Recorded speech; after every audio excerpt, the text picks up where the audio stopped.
Toria, I got to talk about how hydration is very important. I learned this recently. Hydration's not just for like running marathons and exercising and that. You need to be hydrated daily. It's daily maintenance, right? So if you're going to the airport or standing on the sidelines of your kid's soccer game in the hot sun, if you're on back-to-back conference calls, it doesn't matter. Right? Proper functional hydration is essential. And Liquid IV is the #1 powered hydration brand in America. Their hydration multiplier is the one product that you're missing in your daily life. Well, maybe not you, Toria. It's true. I actually use Liquid IV. I've used it for probably almost 2 years now. It comes in so many yummy flavors. It's a little powder that you put in the water you're already going to drink. It comes in strawberry, lemonade, grape, lemon lime, pina colada, watermelon, so much more. It makes you feel so much better, so much faster when you need to hydrate. And with just one stick of this stuff, you hydrate real life 2 times faster than water alone. So quit wasting your time with water. It's for losers. It's a loser's game. Plus, you get essential vitamins like B3, B5, B6, B12, vitamin C, 3 times the electrolytes of any leading sport drink, made with quality ingredients, non-GMO, and free from gluten, dairy, soy. Plus, this company, they want equitable access to clean and abundant water for everybody. And to date, Liquid IV has donated over 39 million servings in 50 plus countries around the world. So, Toria, how do we get this stuff? So it's real people, real flavors, real hydration. Get 20% off when you go to liquidiv.com and use your code Mr. Chef Pod at checkout. That's 20% off anything you order when you shop Better Hydration today using promo code Mr. Chef Pod at liquidiv.com. Use it now. The Flushing Girl from Flushing, the nanny named Fran. Oh, Mr. Sheffield. Miss Fine. Hello and welcome to the third to last episode of Oh, Mr. Sheffield, a podcast about The Nanny, which was a hit sitcom in the 90s starring Fran Drescher. I am Sean DiPasquale, here with Toria Sheffield. Yep. And if you were watching this in real time in the 90s, this would have been the second to last episode. Yes, that's true. It would be. Smooth transitions with Sean DiPasquale. So here we are. It's episode season 6, episode 20, the baby shower. This one got a whole host of people involved. Howard Presner, James Nelson, and Sean Hanley all came up with the story. And then the teleplay was written by Suzanne Myers and Cody Farley. And then it was directed by Peter Mark Jacobson. And Toria, this is the one where what happens? Okay, so firstly, it's funny that it's called the baby shower because there is very little baby shower in this episode. This is the episode where Fran becomes convinced that Maxwell is going to cheat on her because of something that a psychic said. And there's reference to baby shower, but no actual baby shower. Do you think the titling was purely they were like, what's going to look good in TV Guide? So like we call it the baby shower because that's what we're leading to the whole season is like the baby of it all. Because there really is barely any baby shower in this. Yeah, I was almost wondering if like maybe there was an episode that didn't air this just got called the baby shower. One of the questions that a reader had or listener had for Peter Mark Jacobson when we interview him kind of involves like, were there any unaired season 6 episodes? Because I think there's some online rumors that there are. Great. Oh yeah, which by the way, I guess we actually can do this the correct way and say, if you're listening to this episode, then coming up next week or the week after, one of those, in the last 2 episodes, we're gonna have a nice exit interview with Peter Mark Jacobson, as it were. He's graciously agreed to come onto the show and talk to us, answer all our final questions about The Nanny. So that's going to be really fun. I'm really excited. I'm really excited to talk to him, and I'm not sure. We haven't really decided how we're going to package that all up, but it's a nice tease for you guys. And if you're hearing this and you're like, ooh, I want to send in questions, it's too late because we're interviewing him today. After we record this. So please don't. I'm sorry. But you can still listen to the episode. It's going to be very exciting. And you can email us questions and we'll pretend that we're him and answer them for you if you're into that. Ooh, we'll use AI. to do Oh, it. I love that. Yes, we guarantee you we'll use ChatGPT to pretend to answer your questions as Peter Mark Jacobson if you're hearing this and it's too late. like, I mean, where does consciousness begin? Maybe they are answered from Peter Mark Jacobson at a certain point. Maybe he's been AI the whole time. We'll have to ask him. Add that to the list. So we did a list of nonsensical. Listen to nonsensical questions. Are you AI? Can you prove it? Okay. All right. So this one's weird because we start with Brighton is getting into Harvard, right? Well, okay.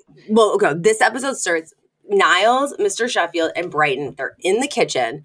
And we established that Fran is having terrible mood swings in her third trimester. So much so that they literally all like physically tense up when she comes into the room, like bracing themselves.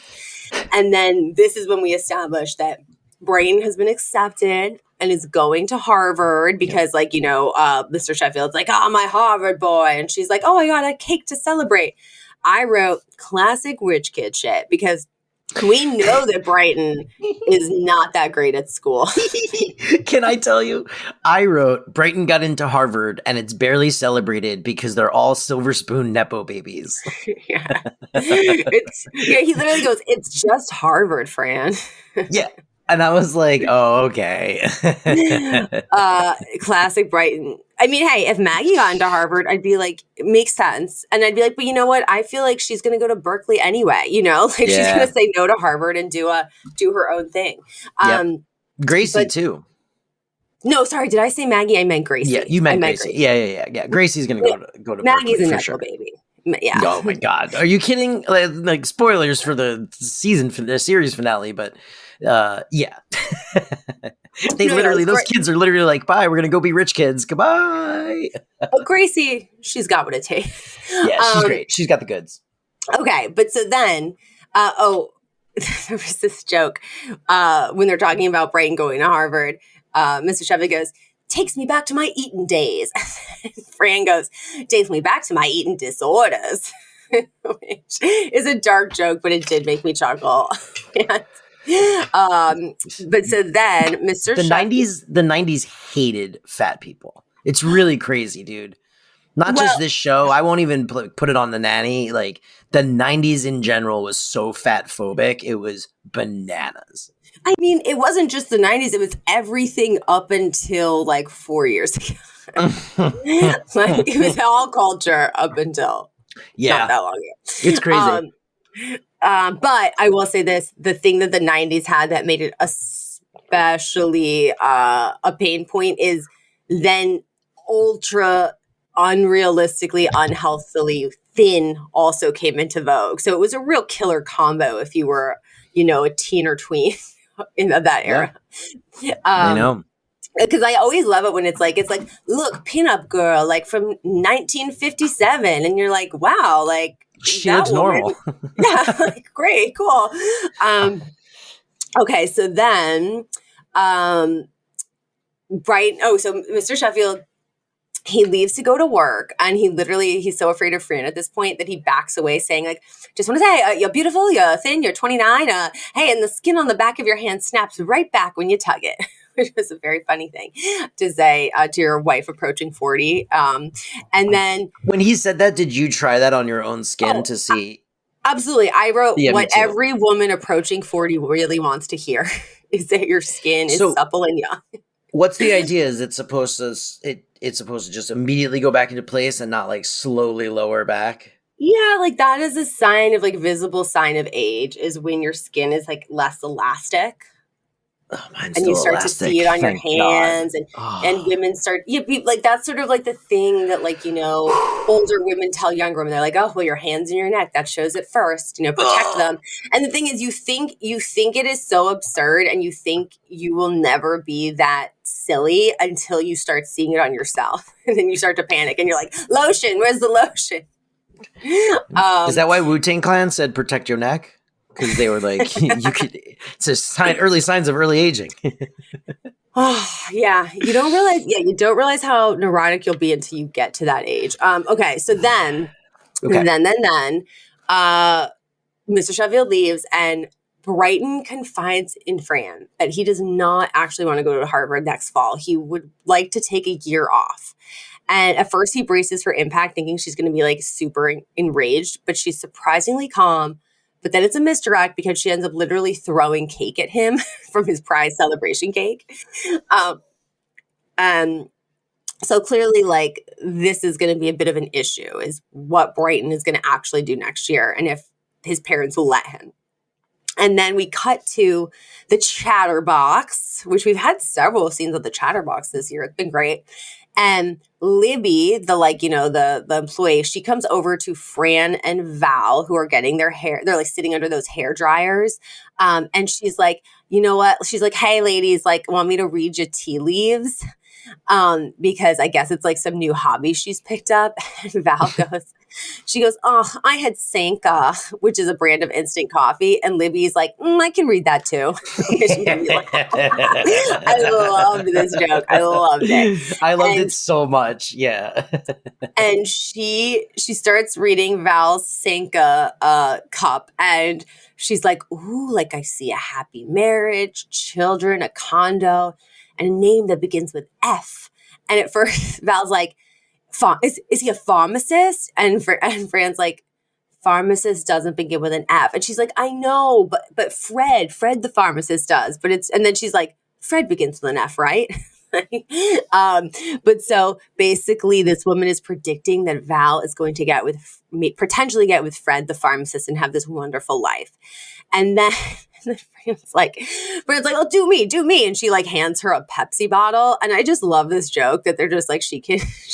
Oh, I love this. Whatever joke. With whatever beverage you have is what they want to be read. But then she goes, I don't do diet soda. What am I, a quack? Give me your palm.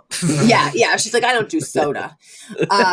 Diet soda. She specifies. She doesn't do diet. She can read not diet soda and Dr. Pepper, presumably. So then she reads Fran's palm and she's like, I see you being very happy, with your 2 new children and your husband. She's like, but then I see him in bed with a leggy blonde with piercing blue eyes, and I'm seeing Beverly Hills, and they're intertwined in bed together.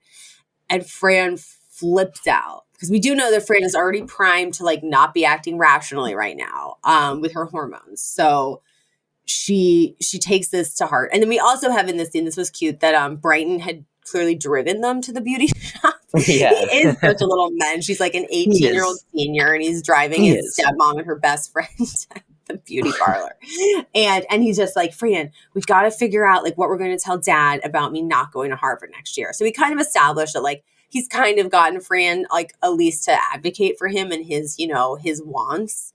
And Fran's like, yeah, why do you think I'm trying to look pretty? Like, I can't run as fast as I used to. So basically, like, I'm going to try to look pretty so he doesn't try to hurt me. Which another dark joke that they always run to, which is her running away from her husband. Yeah, running away from her husband. We cut to a week. Sorry, I'm going to say we cut to a week later. No, we cut to, I think, later that week. Brandon and Sylvia, they're out having lunch at like a buffet restaurant, and Fran is like worrying about everything that Libby had told her. And Sylvia was so funny in this scene. This was like my favorite. Sylvia was my favorite part of this whole episode. She's like, you're completely overreacting. And I think she even says, she's like, why do you trust what that Yenta busybody gypsy psychic said? It was like something with like so many adjectives to demean this woman. But she's like, why do you care what she says? Like, she sweeps up hair at the Chatterbox. And then Fran's like, okay, I guess you're right. I'm probably just rest in peace, failed backdoor pilot. I know. Chatterbox, we hardly knew ye. Yes. But so Fran's like, okay, I guess you're right. I probably am just completely overreacting. No sooner does she say that, do we hear Val's voice. And Val's like, hi, Fran. And then they look over. She is on a date with Fred the pharmacist. And Fran's like, wait, how long have you two been dating? And they're like, just starting today. And he's like, but I've been in love with her since the moment I saw her. And then he goes, hi, Fran Sheffield. How's your well? Did it start to postulate? Because this is the pharmacist who always overshares embarrassing information about people. And he uses her full name loudly at a neighborhood restaurant. And then then he even mentions how she also often buys Metamucil. And then Fran rushes over to Sylvia, who's back at the salad bar, and she's basically like sobbing. And she's like, Ma, the psychic was right. She was right about Val, which means she's going to be right about me. And Sylvia goes, I friggin' love this line. She goes, darling, you're all wound up. Who wouldn't predict that Dumb and Dumma would find each other? she motions to Val and Fred. So funny. And then we go back to the mansion. And this is where I wrote, side note, this is a scene where Yetta is sitting in the living room. She has a gift in her lap. And she's like, this is the most boring baby shower I have ever been to. And Niles sees her and he's like, Niles, the baby shower is... Niles is like, Yetta, the baby shower is next week. And she goes, I missed it. So she has no sense of time anymore. Very sad. She also mistakes Gracie for one of the new babies. Yes. She's like, she goes, oh my God, you're walking. And she's like, you're not going to fit into the Osh gosh bagosh, I got you. It's one of the craziest things she's ever done. Yep. And that's the only reference to baby shower this week. Yeah. Yeah, you're right. Maybe I don't. Yeah, it's very strange. We'll have to ask why this got titled the way that it got titled, because it is a good question. So then Maxwell comes down the stairs, and he's holding a suitcase, and he's like, "The network has officially picked up the pilot, and I'm going to Beverly Hills for a couple days." Fran hears this, and she absolutely freaks out to Niles. And Niles like tries to reassure her and like minimize her concerns until they realize that Cece is going to be going with him. Because at first Niles is like, where is he even going to meet a tall, leggy blonde? And then Cece's like, Maxwell, did you make sure to get my hotel room booked as well? Or like whatever it was, you know? So then they both start to panic, which I guess like I might slightly believe that Niles would get sucked into this now that he's like so into Cece and so like insecure that she might leave him. Yeah, I do too. Mm-hmm. And so they hatch a plan to basically go to California and try to catch them in the act, which is pretty psycho based on something a psychic said at a hair salon. But hey, they are Dumb and Dumber as well in this episode. And this next scene, we got to talk about this, Sean, because it is incredibly meta and incredibly interesting. I have so many thoughts on this. I really liked this. Yeah, I'm curious to hear your thoughts because the next scene we cut to the Beverly Hills Hotel. It's evening. That's like a famous hotel out here. And Fran and Niles walk into the lobby, and the first thing they do is try to like get a key to Maxwell Sheffield's room, I guess thinking they're going to catch Maxwell and Cece in the act. When Niles is like, oh my goodness, like, Miss Fine, look behind you. Is that? They look behind them, and it is Fran Drescher in the lobby of the Beverly Hills Hotel. And she's dressed in like a sleek pantsuit. She doesn't have Fran Fine hair. She has like much more like, 90s contemporary normal hair. And she like, just, it's really interesting seeing her not dressed as Fran Fine. And then we do the split screen because they're basically standing next to each other at the check-in counter. Yeah. It's the old, oh man, what was that show? Now they're cousins, identical cousins, BBB. That was like the first show that employed that technology. It's like an old TV show. Someone in our audience. The Patty Duke Show? Patty Duke Show. Thank you. The Patty Duke Show. So that was one of the very first TV shows to ever employ on a full-time basis the split screen trick of having like the same actress play, two characters in the same scene. And she played her identical cousin. Why are they identical cousins and not siblings? Or was it like the cousin only came sometimes? Yeah, no, that was the bit, is like they were two cousins who looked exactly alike. Wait, listen to this. I'm on the Wikipedia. Yeah. Patty and Kathy have an additional identical cousin, Southern Belle Betsy. Yes. Who featured in season 2 episode The Perfect Hostess. Yeah. Wow, what a trip. It's like, remember Twin Peaks? Yeah. remember there was an identical cousin in that too. I It's think the weird. idea was like Patty Duke was a huge like star, and they were like, just give her something to like give her whatever she wants to do, and she's like, I'd like to play 56 characters. But why didn't they just make them sisters? Because it's more I don't- interesting. Is it? Well, okay. Well, we'll get into the. Hey, we'll get this on the Patty Duke On our Patty revival Duke podcast, Yeah. Dukecast. Sean and Doria on the Patty Duke gas. No, I do want to do I Love Lucy though, but all right, we'll get into that okay. later. Hey, it's Kaylee Cuoco for Priceline. Ready to go to your happy place for a happy price? Well, why didn't you say so? Just download the Priceline app right now and save up to 60% on hotels. So whether it's Cousin Kevin's Kazoo Concert in Kansas City, go Kevin, or Becky's Bachelorette Bash in Bermuda, you never have to miss a trip ever again. So download the Priceline app today. Your savings are waiting. Go to your happy place for a happy price. Go to your happy price, Priceline. When you need mealtime inspiration, it's worth shopping Baker's, where you'll find over 30,000 mouth-watering choices that excite your inner foodie. And no matter what tasty choice you make, you'll enjoy our everyday low prices, plus extra ways to save, like digital coupons worth over $600 each week. You can also save up to $1 off per gallon at the pump with fuel points. More savings and more inspiring flavors make shopping Baker's worth it every time. Baker's, fresh for everyone. Fuel restrictions apply. So okay. So they run into the real life Fran Drescher. Yes, and Fran Fine is. Nanny Fine thinks is Marissa Tomei. Well, no, it's not that she thinks she's Marissa Tomei. It's that she's like clearly thinks Fran Drescher was in My Cousin Vinny, which made me ask to this the world it's very clear that people must have confused Fran Drescher with Marissa Tomei in real life because it was very much a like winky joke because Fran Drescher's like, where do you keep your Oscar from My Cousin Vinny? Fran Drescher goes, at Marissa Tomei's house. And then Fran Fine kind of looks like, ooh. Oops, faux pas. So Fran Fine, I'll just say Nanny Fine, tells Fran Drescher that first of all, she's like, I'm your biggest fan. And she's like, and so we're actually here to spy on my husband. And or maybe Niles is saying this. Niles is like, we're here to spy on our husband and my girlfriend because we think they're cheating on us. And Fran Drescher is like, oh, we have an episode with that exact same plot line this season on my show.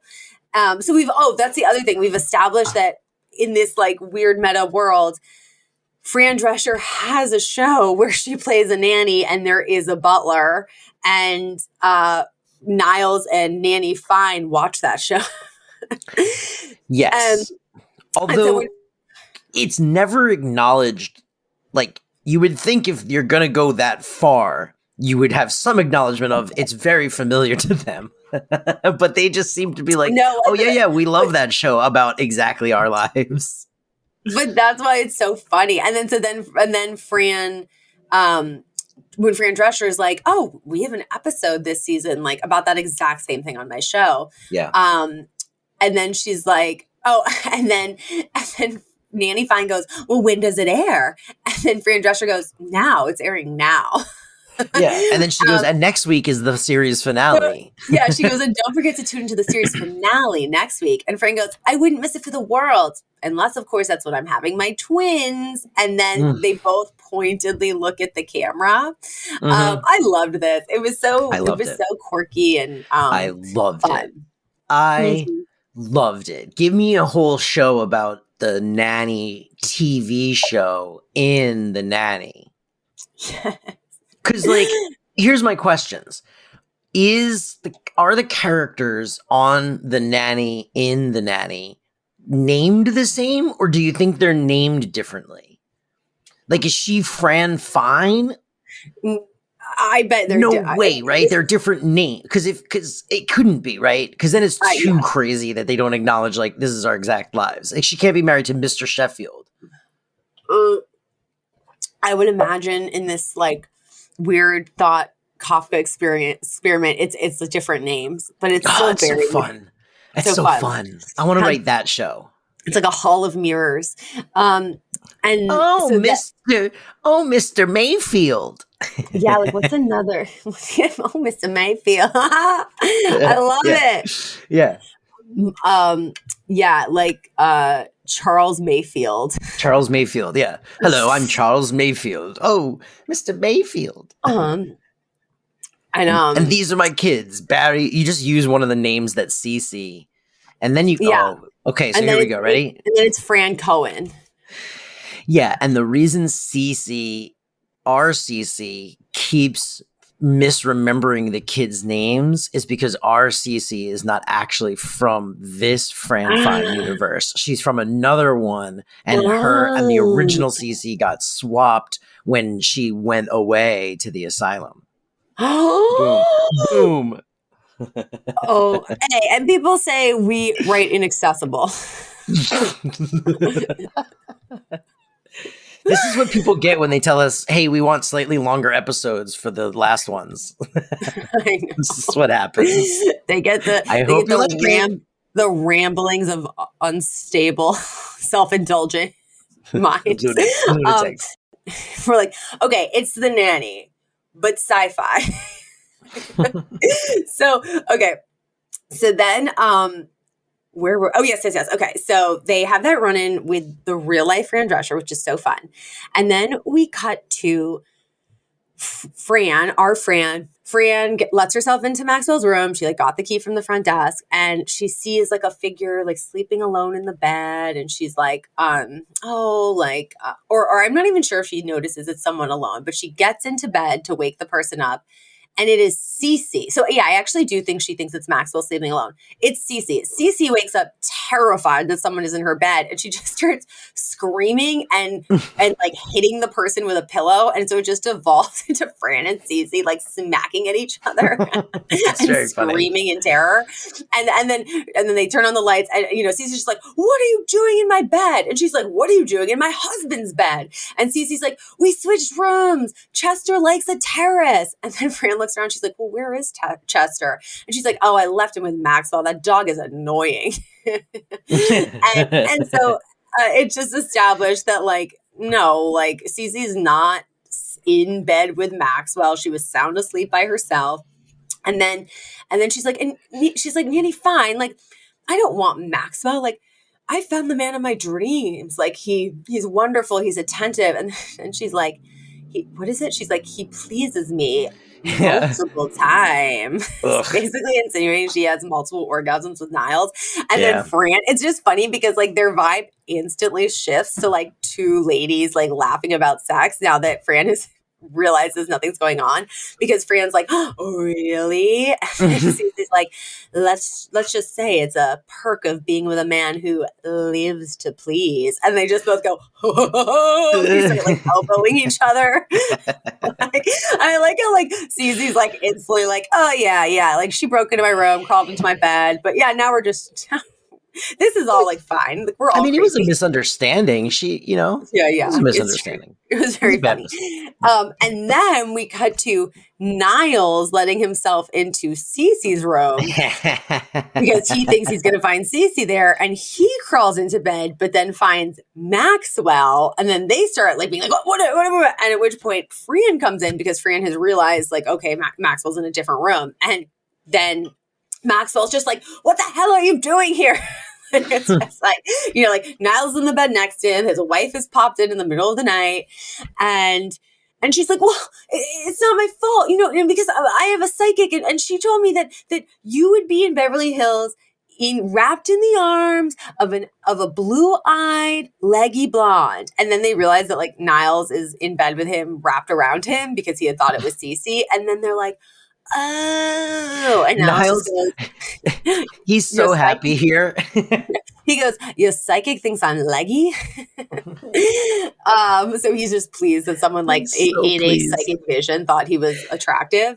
Yeah. And then Mal's like, "Get out of here, get out of here." And so Maxwell's like, "Get out of here, get out of here." So Niles gets up and he leaves to go find Cece in her room. And then this made me laugh so hard. It's such a subtle beat. So after this incredibly absurd debacle, Fran just puts down her purse and she goes, "Funny coincidence. Anyway, what do you think of LA? I love it. It's arid. My hair is flat." And she starts just crawling into bed with him as if none of what just happened wasn't completely insane for her to have done. And she's like, and then he's just like, stop it. And he's like, you flew 3,000 miles because of some nonsense a psychic said. And then she's like, oh, she's like, texts him in bed now. And she's like, I just needed to know, like if some leggy blonde did come on to you, you tell her that you're madly in love with your big, fat, moody, pregnant wife, right? And then he's like, of course I would. And they kiss. And then she stops and she goes, you'd tell her I was fat? I mean, I'm pregnant. That describes it. I'm not technically fat. And he like literally like burrows under the covers because it's just like so exhausting being married to her right now. But so then we go back to the mansion. We're wrapping things up. We're in the kitchen, and Brighton officially tells Mr. Sheffield that he wants to take a year off and travel through Europe. And at first, Mr. Sheffield is incensed, and he's like, what do you mean? And he's like, well, no, I just want to like find myself, And he's like, oh, you're Brighton. He's like, you're Brighton Sheffield, Harvard freshman. There you are.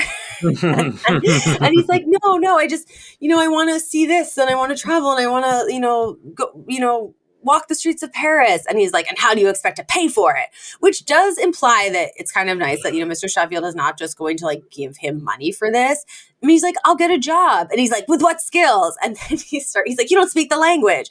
And then Brighton starts to mime. And he's like, you're going to be a mime on the streets of Paris? And he's like, see, I'm good. You got it. and then Fran kind of like ushers Brighton away and sits Mr. Sheffield down and is like, honey, like, do you want your son to regret this time of life? And he's like, yes, I do. And then I forget if Fran brings this to attention or if Brighton does, but kind of like, remember when you were his age and you wanted to work in the theater and your father told you it was impractical and you did it anyway. And now everything is so much better for it. So it kind of reminds him that like, this isn't the end of the world if, someone takes a year off. Yeah. It's not. And then he kind of comes around. He's like, well, I guess this is when you're like, oh yeah, that's some rich kid shit. He's like, I guess I'll have to return the Porsche I was going to get him as a congratulations present and replace it with a beret. Boy. But hey, this is not news to us. We can't get mad about it now. It's like, no, listen, I'm extremely wealthy and have a Porsche of my own. No, Sean. Oh, right. No, I don't. We share a car. Yeah. You're poor. You don't have a Porsche. Oh, right. That's what it is. You confuse it. But anyway, so the button on this episode, it was so morbid that it made me sad. Yeah, I agree. I wrote that. Because it makes you think that Yetta's going to die and not be around. Not just die, but die and her organs are going to end up all over the world. Well, that's not sad. I mean, that's being an organ donor is great, but the joke was basically, so now Yetta is in the living room of the mansion and Libby is there reading her palm. And she's like... For some reason, the hairdresser is in the Sheffield home. Nobody wants to hear from the logic with grandma. Logic police is not invited to this. I love it. No, I love this show. So then Yetta is like, this is what made me sad because Yetta's so excited. She goes, where do you see me in 20 years? And then Libby's like, well, I see you with a man in New York, a younger guy in Paris, and a saxophonist in Chicago. And then she goes, ooh, that sounds good. And there's a beat. And Libby goes, are you an organ donor? Basically meaning like she sees her in all these places because she'll be dead by then. In pieces. It's messed up. It was like very funny, but very dark. Very dark. And that's the episode. That was it.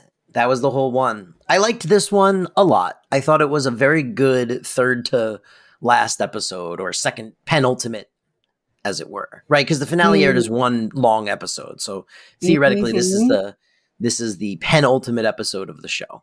And it's a good one. I knew you were going to say penultimate. I knew it. It's my favorite. Waiting for it. I love it. I think you were also, at the beginning, I was like, I think he's trying to think if there's a word for third to last. I was. Yeah, I could tell. Hey, is there? I don't know. Pen Oh, all right. ultimate. Try ultimate? Try Could that be a ultimate. word? I made that up. Let's see. Try. Well, let's go with it. Guys, Let me see. if you know what this word is, please tell us. I gotta know if there's a word. Wait. I think I found it. Last but three pre-antepenultimate. Last. Wow. Last but three pre-antepenultimate. Pre-antepenultimate. Well, God bless you. Holy shit. Gesundheit. Gesundheit. Exactly. Well, Toria, you know what this means. Oh, wait, but it's 3 before then, so 4th to last. Oh, so, okay. Anti-penultimate must be 3rd to last. Pre-anti-penultimate is 4th to last. Oh, there you go. That makes sense. Okay, so this is I thought this was the anti-penultimate episode. It is not. It is the penultimate episode. And as a result, this is the penultimate segments theme. And now, segments. Are we ready for segments? We are so ready for segments. Let's go. All right, so segment time. Segments. Mm-hmm. Should we move on to our segments? Should we get into our segments? Segments with Sean and Toria. Wow. Pensive. Maybe. While that was happening, Toria responded to a separate conversation in Slack and wrote, "I feel trapped in reality." And it just popped up on my screen while that music was playing. And I thought, oh no, did I just depress Toria with this song? No. I feel like that is so funny. I feel like our random Slacks and stuff are so interconnected that it didn't even occur to me that you'd be like, Toria's not really listening to my song because she's chatting me about something else while it's playing. It's not even, no, my first thought was, oh, I made her sad. I thought you were DMing me, "I feel trapped in reality." And I was like, whoa. Toria just had like a psychic break. No. Well, while it was playing, I just happened to look at the Slack that you, Tom, and I have, and I saw your most recent message. Yeah. No, we don't have to share that with the audience. I don't want to depress everybody. But yeah, so trapped in reality. I get it. That's I get it. An Eminem lyric. Trapped in reality. All right. So. Okay. Let's favorite get to lines. Wait, we got to go. Oh, we already did it. Oh my God. We already did it. We got to say segments, which we already did because we played the song. Favorite lines and moments. Go for it. Wow. All right. Okay. Well, a lot of them we mentioned for me. Moment. I really liked Fran smashing the cake into Brighton's hands. I thought that was really funny. I like when people do physical comedy. Big fan. I also loved, speaking of physical comedy, the bit of Val with the nail polish on her face. I know. I was gonna cite that. So good. So at the chatterbox, Fran's there with Val, and Val is flipping through a magazine with her hair under the dryer, and she kind of has her, is resting her face on her hand. When she moves her hand, there's literally 5 spots of nail polish because she did it before her nail polish was dry. And she goes, "Oh, Fran, I smeared my nail polish all over my face. You gotta remind me next time. Get flesh-colored nail polish." So it's not remind me not to do it. It's that get skin-colored nail polish so when I do it and wreck my nails, it won't be all over my face. The silliest solution. It's the best logic. I loved it. So I love that. I love the Senka line that we mentioned. Obviously the whole meta sequence was amazing. I love this scene when they were at the buffet when Fran and Sylvia are at the restaurant. Fran's like, "Oh, Ma, the psychic says Maxwell's gonna, get with some tall, leggy blonde." And Sylvia's like, "I wonder if it's gonna be me because, ever since I lost the weight, your husband has been giving me the eye." And Fran goes, "He's just in shock over how big your head looks now." Just I just love the casual meanness between them sometimes. It's great. It's great. And we said a ton of my others. We said a lot of them. Maxwell's Your Brighton Sheffield Harvard freshman is great. The delivery on that was great. Yep. And for Yiddish, we had Yenta.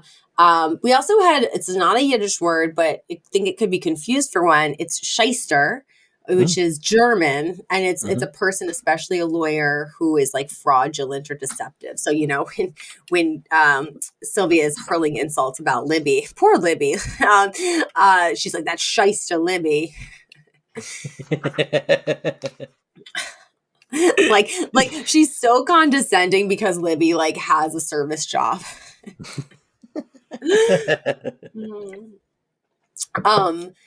Okay, for nanny trivia.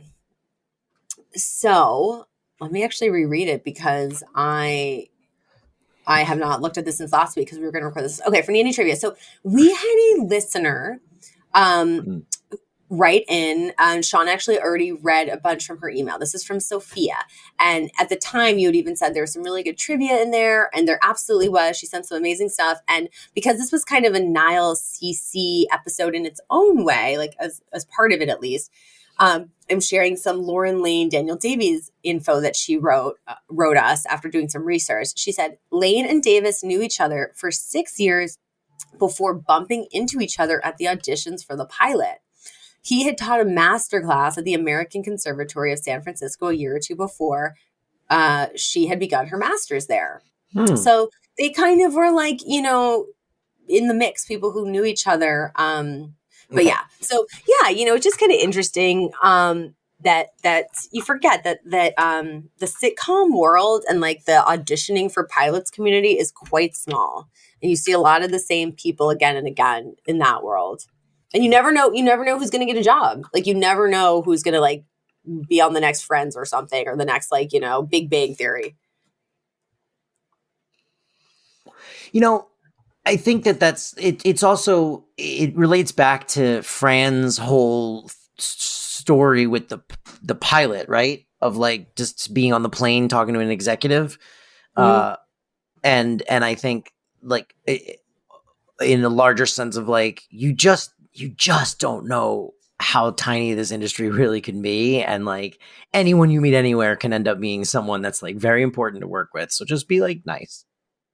Yeah. Be a nice guy or gal or whatever. Just be a nice guy, you know, like, yeah. And help people when you can. Cause I think that goes a long way too. It's like, yeah, you know, I mean, I'll just never forget like one time in New York, because when I used to work kind of like in post-production and stuff, being at like a casting call for a commercial. And it was like, you know, a commercial for like Dick's Sporting Goods or something. And the premise was like there was a couple and they were in front of a tent while camping. And it was supposed to be kind of funny and this and that. And just the like, there was dozens of women around the same age out there, and they were all like, you know, going over the lines and you know, kind of in their own heads, and then to be like, oh, and they like clearly like all knew each other because they all went to the same exact ones. And then it was sort of like I could hear them talking, and it'd be like, oh, like, you know, oh, did you hear about so and so? Like, yeah, no, she got a job on blah blah blah. Oh, did you? It's like, and then they'd be like, oh, you know, good luck. Okay, good luck to you too. But it's also like, it's just it was so hard. I was like, oh, like this is psychologically probably the worst thing you could do for yourself as a person. But anyway, but they got Daniel Davies and Lauren Lane. They got the gig, and we're so happy they did. Yeah. Can't imagine anybody else as these characters. No, I mean, God, no, right? They're great. They really are. They get. That's a note I had about the finale episode is they give Cece so much to do in the finale, and I was really happy for it. It felt like they really were like, "Hey, let's let Lauren Lane just go nuts in this finale. She's great." But we'll get to that next week. Because first we have to do the Fran or the Cece or the whoever. That's right. Okay. Well, who were you this week? Fran or Cece? I was the Fran 100%. I have a very I think like insecure and doubtful attachment style where I was just telling someone this recently. I will find all the information that supports the narrative that like a person doesn't really like me anymore, that they're losing interest, and it usually happens like it's the first few months are fine and I'm really happy, and then I start being like, oh, they're going to lose interest, or this is a sign that this isn't going well. And that actually can really hurt. Then it's very self-fulfilling, because when you start, acting from that place, it's like kind of a little bit of a poison to the relationship. Yeah, I mean, I agree. That's I'm not really a jealous person, so like I didn't really relate to that. I don't get very jealous. I'm very like insecure, but it doesn't really manifest through jealousy in my partner, if that makes sense. Like mistrust of my partner. I'm insecure about a lot of things of myself, but like I don't project that outward with like, well, I don't trust you, because I feel like a lot of times, I'm not that you do, I'm just saying a lot of times I feel like that's where that mistrust comes from, is like insecurities, right? Of like feeling like this person's going to find someone better or something like that. Like, sure, I worry about that, but I just don't, I think that's more my failing than someone else, which that's a whole thing. But I actually really, I got where Brighton was coming from this episode. It reminded me of me at that age, and I knew you were going to say Brighton, or I hoped you were going to say Brighton, because I was like, is he going to? I was like, you were either going to be so annoyed that Brighton was going to get a Porsche that you're like, I'm not Brighton, or you're going to be like, no, I get it. No, I mean, look, I wasn't I wasn't rich by any means, so like maybe not going to school wasn't the best idea for me, but but I definitely felt like this is not where I'm going to be the most productive or get the most out of the next couple of years of my life. And I ended up going for a year, and because my mom was like, look, you got to go for at least a year and try it. And I did. I gave it an honest try. It just wasn't for me. I was like, why would I be in Philly for another 3 years doing this when I could move to Los Angeles and just start trying? And that's what I did. And it worked out. So, as far as like, would I advise my child to do the same? I don't know. I really don't. it depends what they want to do. I think it really does. I think one thing that maybe we're all learning in like our generation is a lot of it depends on the kid too. Yeah. Because there's some kids who are gonna, maybe they really need that experience, or they, and some kids where you're like, they're probably gonna just waste, they're gonna be better working anyway. Like that's yeah. Yeah. My brother was forced to go to 2 different colleges because he dropped out of one, and then my dad was like, you gotta finish, and then like forced him into another one, and then he dropped out of that one too. So it's ultimately kind of a waste of money, and then he did great, but he just wasn't a college kid. Yeah. Well, I wonder, I wonder what people think. This will be an interesting one. So if you're listening and you've got thoughts on whether or not you think college is a thing that should be, that everyone should really like firmly encourage their kids to do, or if you think it is more of a based on who your kid is and what their interests are and what they want to do and all of that, I'd be curious what people think. So you can tell us what you think. Oh, Mr. Chef Pod on Instagram or Twitter, or you can email us at ohmrcheffieldpodcast@gmail.com.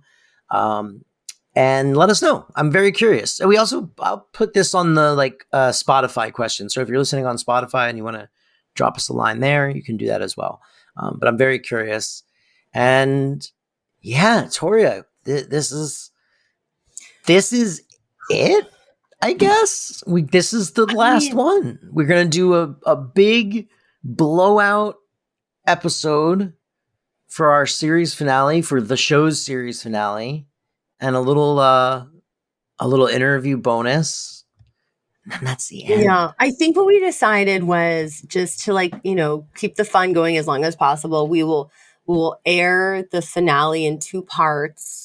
And then, so we can do it full, so we're not kind of condensing it, and at first I was thinking we would air the interview the same day we would air the final episode, but maybe we'll do it the following week. Let's talk about it off. Well, you know what? We'll talk about it off, Mike. Yeah, and if you've got thoughts, you can tell us that too. How you want to hear it? You want a big, giant, 2-hour-long thing to listen to, or a bunch of smaller episodes? Whatever. It's all gravy to us, folks. We're sad that it's ending, and we love that you guys like this show. It's really cool, and I'm gonna miss it when it's gone. So I'm gonna enjoy it while it's here. Toria, I will talk to you in a little bit. All right. That's fair. Goodbye. And now, segments. Are we ready for segments? We are so ready for segments. Let's go. All right, so segment time. Segments. Mm-hmm. Should we move on to our segments? Should we get into our segments? Segments with Sean and Toria.